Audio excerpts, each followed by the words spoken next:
कई साल पहले पहाड़ों के बीच बसा एक छोटा सा गांव था। वहां रहने वाला आकाश नाम का एक लड़का रोज सुबह आसमान को देखता और सोचता, काश मैं भी उड़ पाता, कुछ बड़ा कर पाता। लेकिन गांव वाले अक्सर हंसते। तू तू तो मुश्किल से स्कूल जाता है, तू शहर जाकर क्या करेगा? आकाश भी कभी कभी खुद से कहता, शायद वो सही है, मैं कौन सा खास हूं। एक दिन उसे पुराने घर के अटारी एटिक में लकड़ी के बक्से में एक पीली पड़ी चिट्ठी मिली। चिट्ठी अधूरी थी, शायद कभी पूरी की नहीं गई।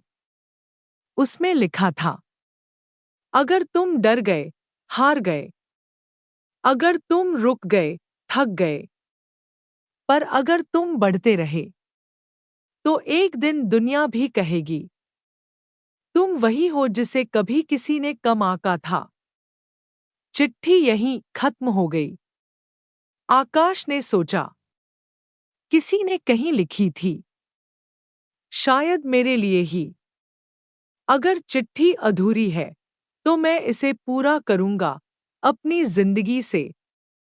उसने मेहनत शुरू की, गांव वालों के तानों को ईंधन बनाया। सुबह 4 बजे उठता, पढ़ाई करता, छोटे बच्चों को पढ़ाकर कुछ पैसे कमाता और धीरे धीरे अपनी तैयारी करता। सालों बीत गए। आकाश ने गांव छोड़ दिया। वहीं लोग बोले, वापस आ जाएगा 2 महीने में। लेकिन वो नहीं लौटा। वो उड़ गया।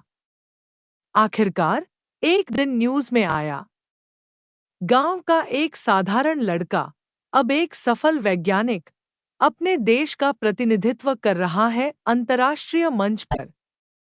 गांव में खुशी की लहर फैल गई। लोग उसके पुराने घर पहुंचे। वहां वही पुरानी चिट्ठी बक्से में रखी थी, पर अब वो अधूरी नहीं थी। नीचे एक नई लाइन लिखी थी, आकाश की हैंडराइटिंग में, और आज मैंने वो कर दिखाया, क्योंकि मैं रुका नहीं, झुका नहीं। Final message. कभी कभी हम सबके जीवन में भी ऐसी ही अधूरी चिट्ठी होती है।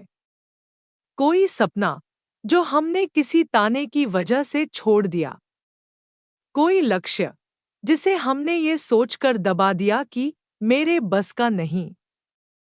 लेकिन याद रखो, तुम्हें खास होने की जरूरत नहीं, सिर्फ रुकना नहीं है। दुनिया तुम्हें मेजर करेगी तुम्हारी शुरुआत से नहीं, तुम्हारे अंत से करेगी। आज अपनी अधूरी कहानी उठाओ, डर को एक तरफ रखो और बस शुरू हो जाओ। क्योंकि जो उड़ान अभी तक ना ली गई हो, वही सबसे ऊंची हो सकती है।